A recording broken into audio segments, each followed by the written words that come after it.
káyọ̀dé kí ni nísìnyí tí ẹ̀gbọ́n rẹ̀ ó ṣe máa pè lórí fóònù tó ní gbé fóònù yẹn.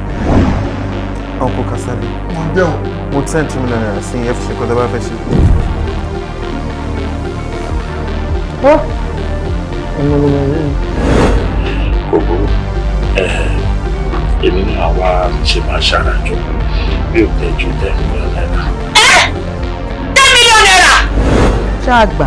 àǹtí mi ẹ fẹ́ fún mi $2.5 million láti ṣe business. ṣe fẹ́ gbọ́ ajá tí eré ẹ̀ bá dání lójú là dẹ̀sẹ̀ wòrò bí mo ṣe wà yìí kò sí nǹkan kan lọ́wọ́ mi ẹ̀yin arólẹ́ fọ́nà sí o. bíbọ wọ́n sọ pé wọ́n sọ ní òun ní Big Daddy ti kú.